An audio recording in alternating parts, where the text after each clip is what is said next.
We'll start. Let me share my screen first.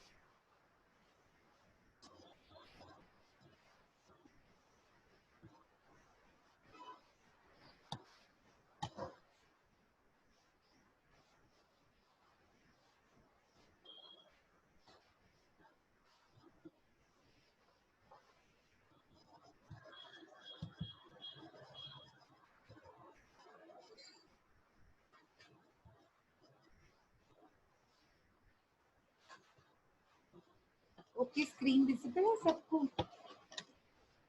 Yes ma'am. Okay, बढ़िया। चलो अभी ना हमने कल क्या किया था, हम लोगों ने कल शुरू किया था फंड बेस्ड सर्विसेज से। ये हमने कल टाइप्स किए थे, जिसमें हम लोग को अभी डिटेल में क्या करना है, फंड बेस्ड सर्विसेज।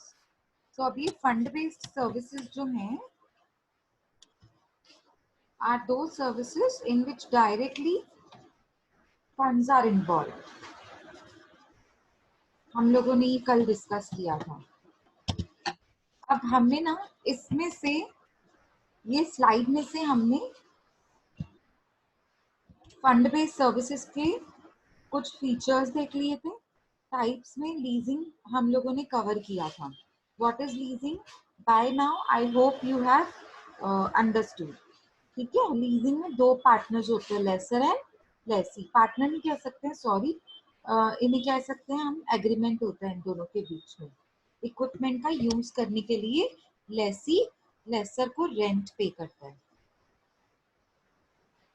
खरीदता नहीं है वो। ठीक है, वो इंस्टॉलमेंट पे इक्विपमेंट को रेंटल बेसिस के लिए लेकर आएगा और फिर लेसर को पे करेगा। पीरियोडिक पेमेंट मतलब इंस्टॉलमेंट्स। अब सेकंड आता है आपका हायर परचेज। देखो, लीज और हायर परचेज में क्या फर्क है? Lease is related to equipments, plant and machineries, बड़ी बड़ी इक्विपमेंट्स, बड़ी बड़ी machineries. But hire purchase is related to goods. Goods की बात जब भी होती है ना तो हायर परचेज होता है। यस, ठीक है। अभी ना हायर परचेज में क्या होता है, देखो लीज में क्या होता है, एक और डिफरेंस होता है। लीज में ना आप कभी भी इक्विपमेंट को आप ओन नहीं कर सकते। You can not have ownership on the equipment. If suppose you have taken an equipment from me on the rental basis, now you will not be able to say that this is my equipment, I have purchased it. No, you have not purchased it. You are using it uh, on the rental basis. Therefore, हम ये कभी नहीं बोल सकते कि मैं उसकी owner हूँ। ठीक है, मैं ये कभी नहीं कह सकती कि मैं उसकी ओनर हूँ। लेकिन हायर परचेज में जैसे ही आपने लास्ट इंस्टॉलमेंट पे कर दिया, हायर परचेज में बड़े ध्यान से सुनेंगे, जैसे ही आपने लास्ट इंस्टॉलमेंट पे कर दिया तो आप गुड्स के ओनर बन जाते हैं। फिर आपने क्या करना है, कैसे बेचना है, कितने में बेचना है, वो आपकी मर्जी है। आई बात समझ में? अब देखो यहाँ पे लिखा हुआ है, दो बड़े बड़े डिफरेंस बता दिए मैंने आपको, लीजिंग और हायर परचेज। ठीक है, अब वो क्या कहता है वो देखेंगे। Higher purchase means hiring of an asset, मतलब मैंने किसी चीज को हायर कर लिया, ठीक है, for a period of time, and at the end of the period purchasing the same. मतलब मैंने पहले उसको हायर किया कुछ टाइम के लिए, लेकिन जैसे ही वो टाइम खत्म हो गया तो वो चीज को मैंने परचेज कर लिया। देखो, किसी चीज को हम परचेज कर लेते हैं तो भी यही कहते हैं कि नहीं ये तो मैंने वापस देनी है, नहीं ना। परचेज करने के बाद that thing becomes my own, that particular asset becomes my own, वो मेरी खुद की हो जाती है। वही बोल रहा है ना वो कि एक टाइम पीरियड के लिए आपने हायर किया है, हायर मतलब उधार पे लिया है, कि मैं आपको ना धीरे धीरे धीरे धीरे इंस्टॉलमेंट्स में पे करूंगी। कितने साल के लिए? समझो 1 ईयर के लिए। अब 1 ईयर खत्म हो गया, at end of the period 1 year तो खत्म हो गया, तो अब क्या करना है, मैंने लास्ट इंस्टॉलमेंट भरनी है और वो गुड्स मेरे खुद के परचेज करे गुड्स हो जाएंगे। समझा? तभी तो इसका नाम ही है ना हायर परचेज। देखो लीजिंग में परचेज नहीं लिखा हुआ है कहीं पे भी वर्ड। आप लीजिंग की डेफिनेशन देखेंगे तो कहीं पे भी नहीं लिखा हुआ है वो चीज का परचेज वर्ड। बट हायर के पीछे क्या नाम दिया है, परचेज। मतलब थोड़े टाइम के लिए वो हायर बेसिस पे होता है, रेंटल बेसिस पे होता है। लेकिन जैसे ही आपने लास्ट रेंट कर दी, जैसे ही आपने उसको लास्ट पेमेंट कर दिया इंस्टॉलमेंट का, वैसे ही वो चीज आपकी खुद की हो जाती है। This is the time sharing of an asset. The person hiring the asset acquires its possession. जब वो जब वो असेट को हायर करता है ना, तो धीरे धीरे उसकी पोजेशन उसके पास आती जाती है। यूज तो वो कर ही रहा है, यस यस, बाद में वो धीरे धीरे एक्वायर हो जाएगा, ठीक है। लेकिन यूज तो वो कर ही रहा है ना अभी से ही। जब भी से उसने हायर किया वो गुड्स को यूज कर रहा है। राइट टू यूज इट मतलब उसके पास ऑलरेडी राइट आ चुका है यूज करने का। क्योंकि लीजिंग में भी तो इक्विपमेंट यूज कर रहे थे ना वो लोग। तो राइट टू यूज है, बट राइट टू पोजेशन किधर होता है, हायर परचेज में। कब पोजेशन मिलेगा आपको, जब आप लास्ट इंस्टॉलमेंट पे कर लेते हैं। As it is a legal advice, this being ऐसे होना चाहिए, this being used for financing of consumer goods. ये थोड़ा यहाँ पे मिस्टेक है वर्ड्स का। As it is a legal advice, it should be used, या फिर ऐसे होना चाहिए, it should be used for financing of consumer goods. मतलब जब भी हम हायर परचेज की बात करते हैं तो क्या उसको क्या कौन सी चीज होती है जिसके लिए हम हायर परचेज वर्ड यूज करते हैं, गुड्स के लिए, कंज्यूमर गुड्स।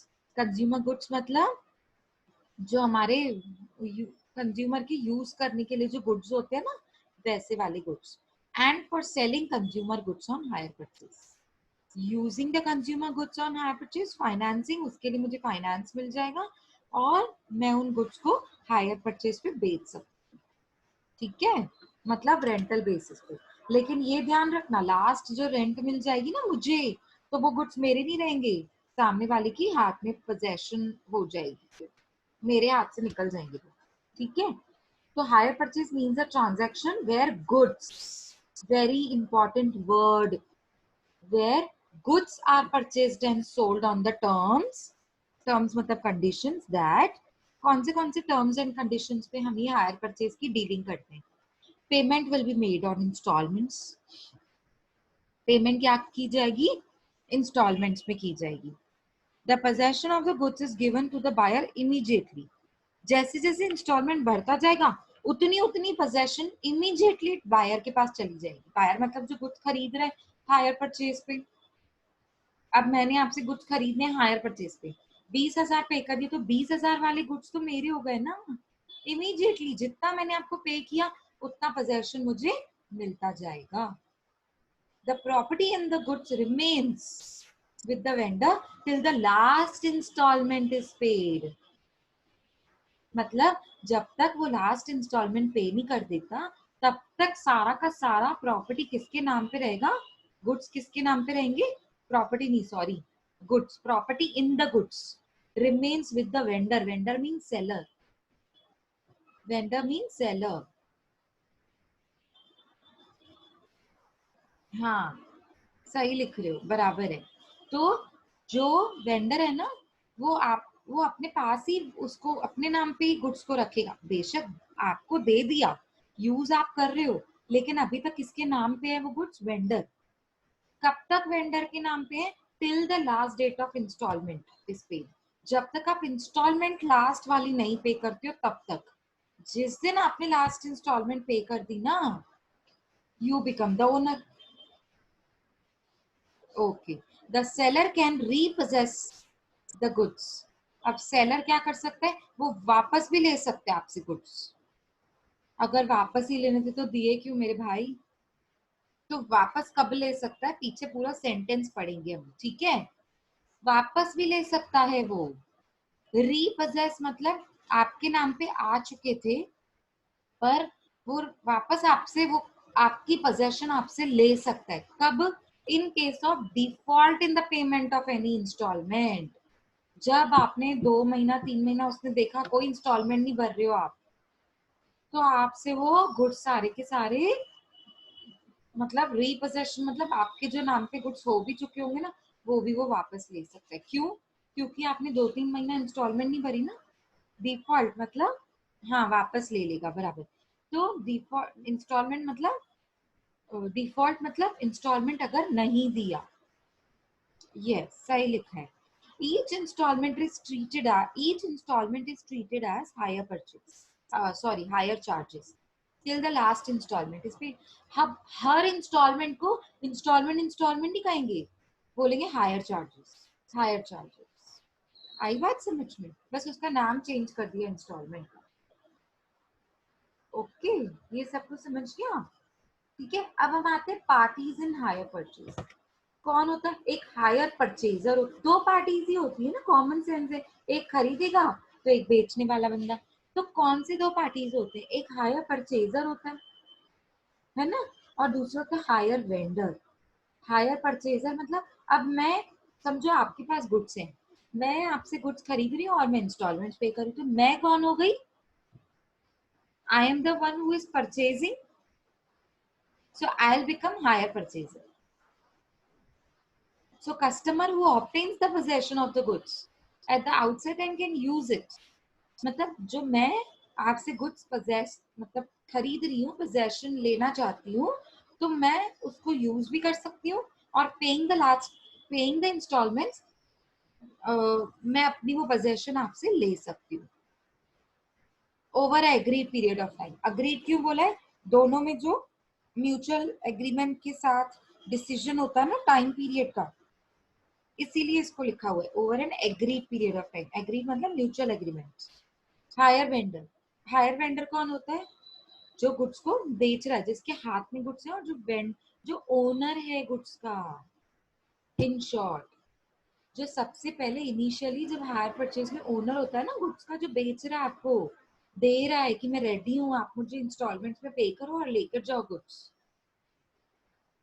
हाँ, सेलर भी बोल सकते हैं, जो गुड्स देने वाला है। Very good. तो इसको कहते हैं हायर वेंडर। ठीक है। फीचर्स। अब फीचर्स आप देखो, ये सब है ना आपके लिए, मैंने आपको पूरा बता दिया। अब आपने पढ़ना है ये फीचर्स, आप पढ़ लेना। ठीक है, ये सिंपल जो अभी हमने सीखा ना, उसी में से पॉइंट्स निकल के बन जाती हैं। एग्जाम्पल देखो, पहली पहली example, transfer of possession of goods immediately to the purchaser. जैसे जैसे वो इंस्टॉलमेंट बढ़ता जाएगा, वैसे वैसे परचेजर को पोजेशन मिलती जाएगी। Installment over a period of time, दोनों के बीच में अग्रीमेंट होता है, तो ये भी एक फीचर हो गया। ओनरशिप किसके हाथ में रहता है? सेलर के हाथ में। कब तक? Until the payment of last installment, जब तक लास्ट इंस्टॉलमेंट नहीं होती है ना। यही तो सब पढ़ा अभी, ये तो वापस पॉइंट्स रिपीट हो रही है। तो वही तो होता है जो हम पढ़ते हैं मीनिंग और टर्म्स में, उसी में से तो फीचर्स निकल के आते हैं। कि अगर आपने एग्रीमेंट पे साइन कर लिया, तो अब दोनों पार्टीज बाइंड अप हो जाएंगी। ठीक है, तो पहले सबसे पहले डाउन पेमेंट होता है, जिसमें गुड्स आपको मैंने दे दिए। अब उसके बाद आप इंस्टॉलमेंट पे करते रहेंगे। वही तो लिखा हुआ है ये फोर्थ पॉइंट में। फिर लास्ट पॉइंट में वो डिफॉल्ट वाली बात लिखी हुई है, देखो।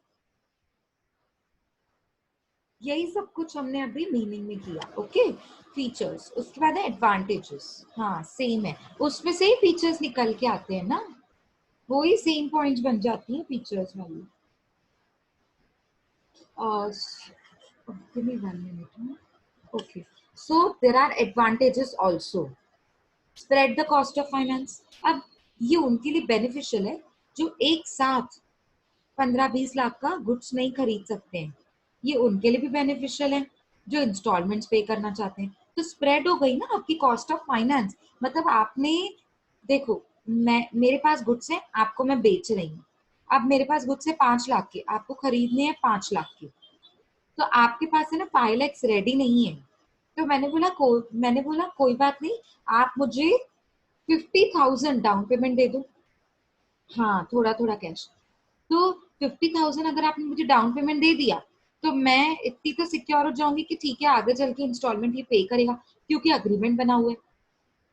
तो ये अगर कोई धोखा देगा भी तो कोर्ट केस हो सकता है इसके ऊपर। ठीक है, तो इन शॉर्ट अब आप मुझे हर चीज इंस्टॉलमेंट में पे करोगे। जब जब पे करोगे 20,000 50,000, फिर नेक्स्ट मंथ में और 50,000 दोगे, ऐसे करके आप मुझे इंस्टॉलमेंट्स में देंगे। तो जो जो आपका खर्चा था 5 लाख रुपए का, आपके लिए खर्चा, जो आपका खर्चा था वो स्प्रेड हो गया, तो आपके लिए इजी हो गई ना ये चीज। Installments will become easy. आपने फोन खरीदना है 50,000 का, आपके पास अभी 10,000 है, बट आपने तो 50,000 का ही फोन खरीदना है, आईफोन ही खरीदना है, तो अब आप कैसे खरीदोगे? इंस्टॉलमेंट पे, है ना? उसी को ही तो कहते हैं हायर परचेज। बस वही तो कहते हैं, लोन पे फोन पे लोन, लोन पे फोन, क्या कहते हैं उसको, क्या कहते हैं? लोन पे फोन, ईएमआई, कुछ ऐसे ही कहते हैं, है ना? तो वही तो है स्प्रेडिंग द कॉस्ट। हाँ, लोन पे फोन, तो इसी को ही तो कहते हैं स्प्रेड द कॉस्ट। ठीक है, अब आपके पास 50,000 भरने की कैपेसिटी नहीं है ऑन द स्पॉट, आपने क्या किया, 10,000 भर लिया, फोन खरीद लिया। अब हर महीने ईएमआई कटती जाएगी, हर 10 दिन में ईएमआई कटेगी, या हर महीने, मंथली होती है ईएमआई, तो मंथली होती है क्योंकि उसका नाम ही इक्वल मंथली इंस्टॉलमेंट है, ईएमआई का फुल फॉर्म। तो next is higher realized income.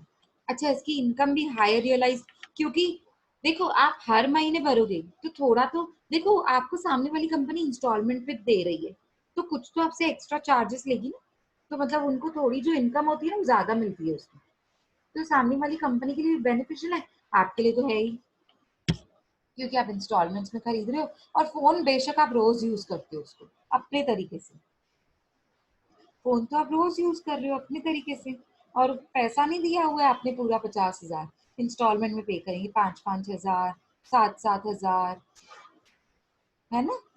हाँ, बट अभी 0% होता है, आई नो, बट स्टिल अभी जैसे, आई मीन, देखो बहुत सारी, ये तो आप फोन पे लोन, लोन पे फोन की बात कर रहे हो, बट मैं अगर कोई और चीजों की बात करूं, जैसे आपने रेफ्रिजरेटर खरीदना है और घर की कुछ कंज्यूमेबल चीजें खरीदनी है, और अगर होलसेलर को मैन्युफैक्चरर से कुछ चीजें खरीदनी है बल्क में, तो उन वो केसेस में तो वो उसे थोड़ा ज्यादा चार्ज करेगा ना बेटा, आया समझ में? ये तो फोन की बात कर ली कि ठीक है 0% हो जाएगा, है ना? चलो आगे बढ़े। हाँ, वो चार्जेस तो लेंगे ही, क्योंकि आप उनको बेनिफिट्स दे रहे हो ना इंस्टॉलमेंट्स के, तो वो थोड़ा तो चार्जेस लेंगे ना, है ना? लोन पे फोन तो आजकल इतना कॉमन हो गया है कि अब उनको 0% करना पड़ा है। क्यों? क्योंकि सबने ये सिस्टम निकाल दिया।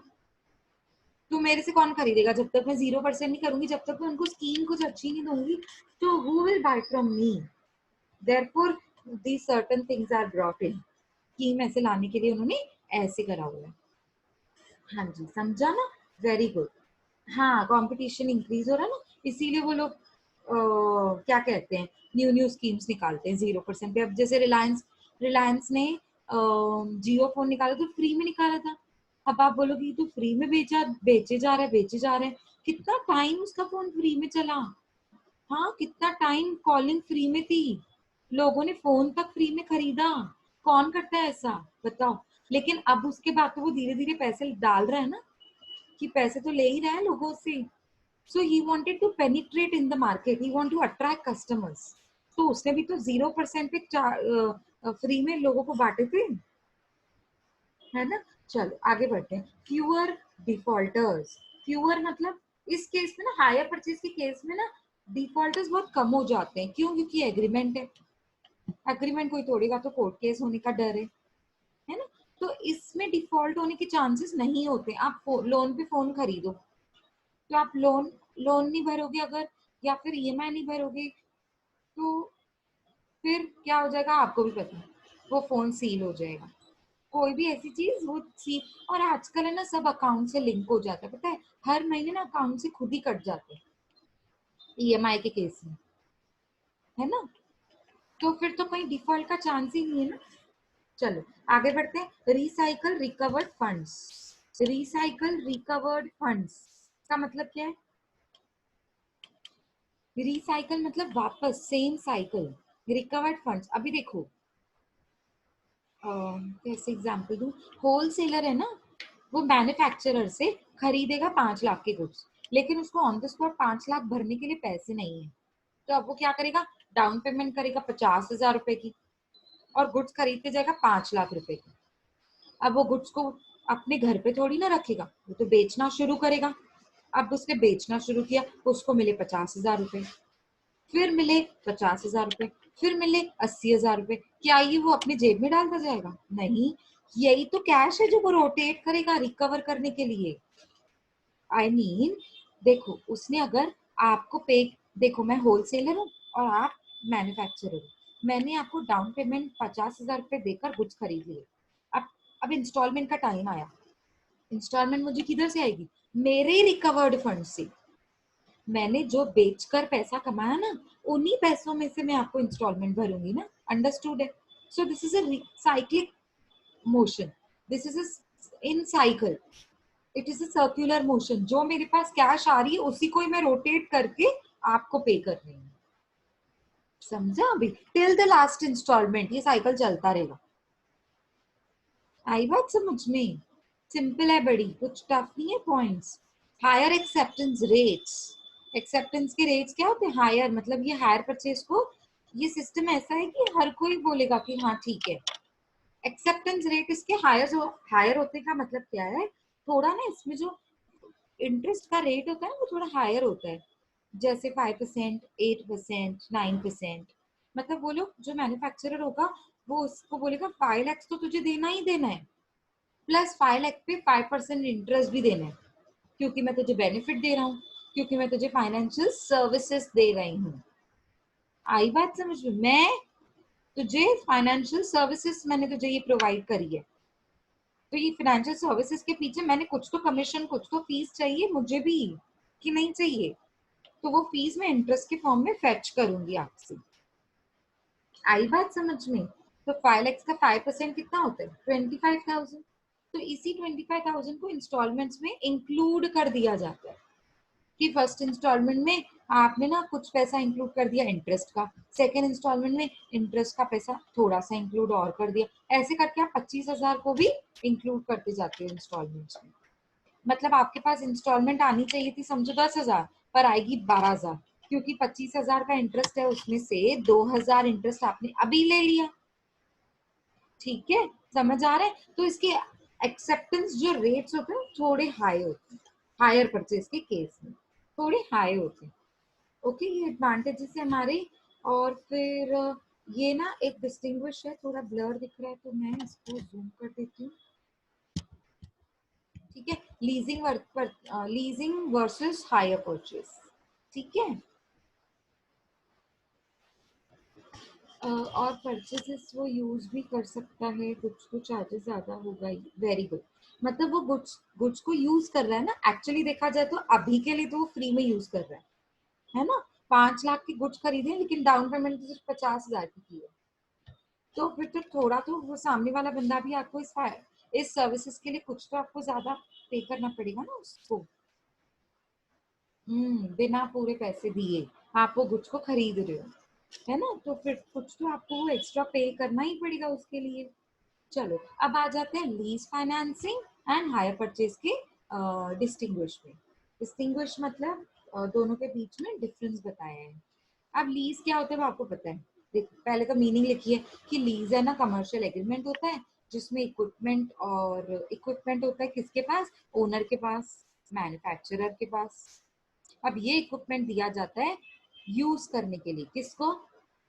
किसको? साम नेक्स्ट नेक्स्ट अनदर पर्सन को, जिसको बोलते हैं लेसी। अच्छा, ये क्यों दिया जाता है? In return of the rent. किसको दिया जाता है? लेसी को। लेकिन क्यों दिया जाता है? कि अगेंस्ट में मुझे क्या मिलेगी? Rent, in return for the rent, rental charges. Very good. तो हायर परचेज क्या होता है? हायर परचेज भी इंस्टॉलमेंट क्रेडिट के सिस्टम में आता है। ठीक है, इंस्टॉलमेंट के सिस्टम में आता है ये, लेकिन इसमें agrees to take the goods on hire. जो हायर परचेजर होता है, he agrees to take the goods, not equipments. He agrees to take the goods on hire. Hire means rent. Rent पे लेने के लिए रेडी होता है वो, which is inclusive of the repayment of principal as well as interest। देखो आ गई वो वाली पॉइंट, मतलब इसमें आप प्रिंसिपल के साथ साथ इंटरेस्ट को भी इंस्टॉलमेंट्स पे पे करते जाएंगे with an option to purchase. फिर आपको चाहिए तो आप इसको परचेज भी कर सकते हो लास्ट इंस्टॉलमेंट भर के। आपने बोल दिया कि ये गुड्स मेरे हो गए। ठीक है, मतलब ये वापस देने वाली चीज नहीं होती है। आई बात समझ में? ओके, सबको समझ आ रहा है? सारे लिखो, सिर्फ 2-3 बच्चे ही चैट बॉक्स में लिख रहे हैं। हलीमा आपने क्या लिखा है? एक मिनट रुको, मुझे पढ़ने दो।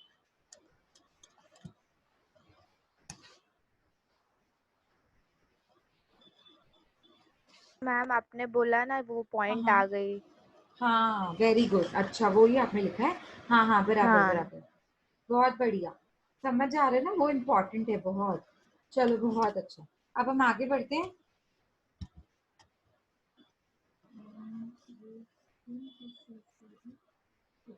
अब आपको क्लियर तो दिख रहा है वैसे?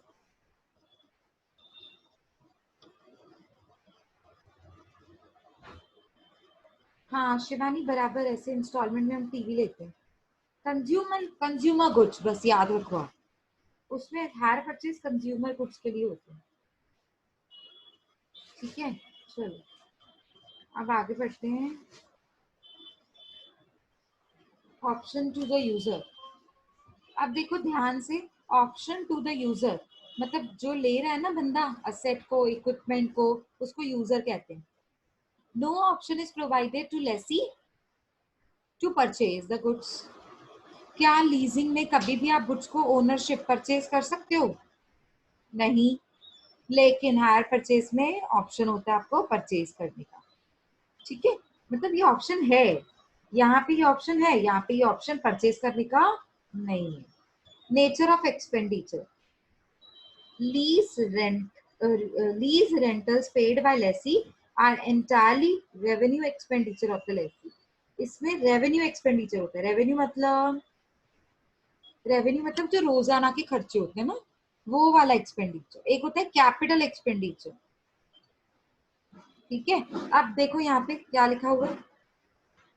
Only interest element included in the hire purchase installments is the revenue expenditure। क्यों? इंटरेस्ट आपका रेवेन्यू है, लेकिन जो प्रीमियम प्रिंसिपल अमाउंट पे कर रहे हो वो कैपिटल एक्सपेंडिचर हो जाएगा। क्यों? क्योंकि आप फाइनली, यही तो वो प्रिंसिपल अमाउंट है जिसको आप पे कर करके ये असेट को खरीदोगे।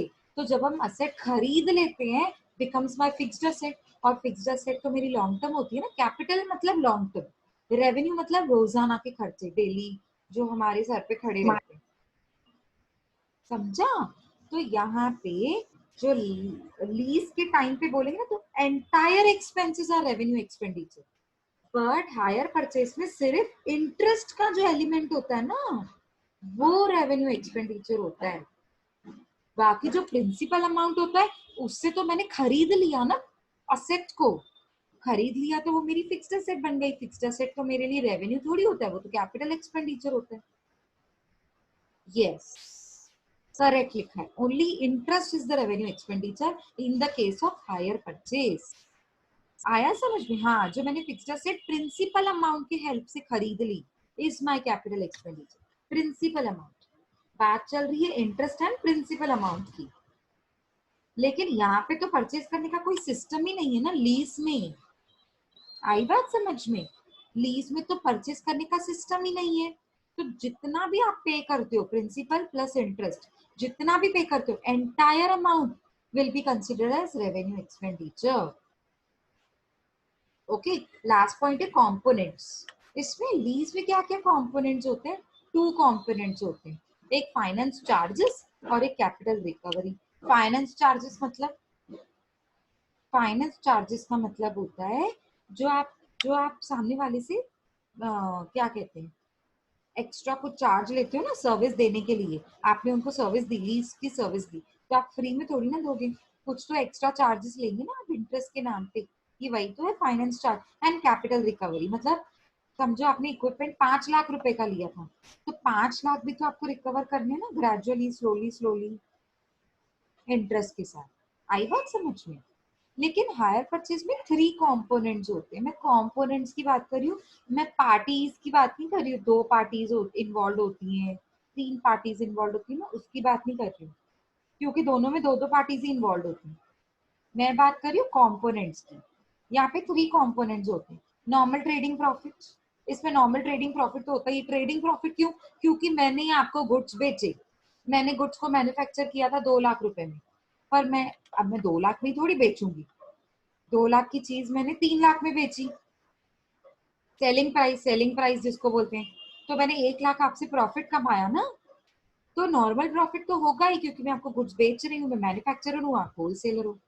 जब आप मुझसे पैसे, मुझे आप 2 लाख के गुड्स खरीदोगे मुझसे, तो आप मुझे 3 लाख रुपए पे करोगे। क्यों? क्योंकि 1 लाख तो मैंने प्रॉफिट कमाया ना आपसे। तो 1 लाख रुपीज मेरा नॉर्मल प्रॉफिट जो ट्रेडिंग में होता है, जो बाय एंड सेल में होता है। दूसरा फाइनेंस चार्जेस, क्योंकि मैंने आपको बोल दिया कि 3 लाख रुपए एक साथ नहीं भी भरोगे ना तो भी चलेगा। मैंने आपको एक सर्विस दी, मैंने आपको एक बेनिफिट दिया हायर परचेज का, तो उसके अगेंस्ट में मैं भी तो आपसे कुछ चार्ज करूंगी। उसको कहते हैं फाइनेंशियल चार्जेस, मतलब इंटरेस्ट।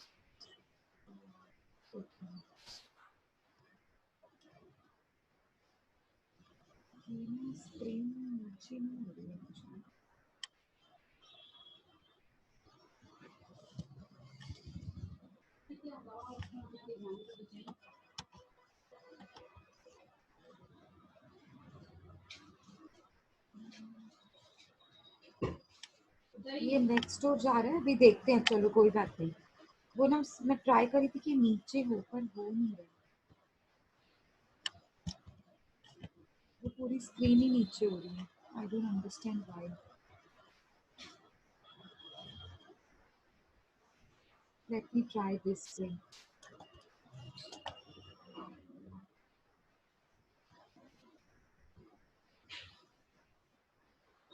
ऐसे तो बिल्कुल नहीं दिखेगा। ठीक है, चलो कोई बात नहीं, मैं ही बता देती हूँ क्या लिखा हुआ है।